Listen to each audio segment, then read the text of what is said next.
1971 সালের 25শে মার্চ বাংলার ইতিহাসে এক ভয়াল বিভীষিকাময় রাত। যে রাতে ঘুমিয়ে থাকা নিরস্ত্র বাঙালির ওপর নেমে এসেছিল নৃশংস হত্যাযজ্ঞ। এই রাতেই পাকিস্তানি হানাদার বাহিনী শুরু করে অপারেশন সার্চলাইট।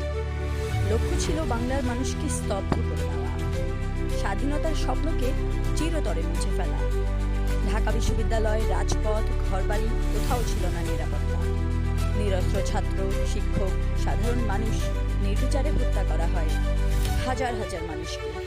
ইতিহাসবিদদের মতে শুধু এক রাতেই নিহত হয় প্রায় 30,000-এরও বেশি নিরীহ মানুষ। অনেকে ঘুমের মধ্যেই প্রাণ হারান, অনেককে টেনে এনে গুলি করা হয়। আগুনে পুড়িয়ে দেওয়া হয় পুরো এলাকা। ঢাকার রাস্তায় রাস্তায় পড়েছিল লাশ। চারিদিকে ছিল শুধু আগুন, গুলির শব্দ আর মানুষের আর্তনাদ। কিন্তু এই বর্বরতা বাঙালিকে থামাতে পারেনি, বরং আরো শক্ত করে জাগিয়ে তোলে স্বাধীনতার আকাঙ্ক্ষা। এই কাল রাতে হয়ে ওঠে মুক্তিযুদ্ধের সূচনা। দীর্ঘ 9 মাস রক্তক্ষয়ী সংগ্রামের পর আমরা অর্জন করি আমাদের কাঙ্ক্ষিত স্বাধীনতা।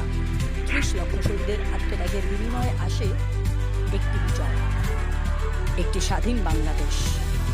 কাল রাতের অন্ধকার পেরিয়েই এসেছিল বিজয়ের লাল সূর্য। ধন্যবাদ সকলকে।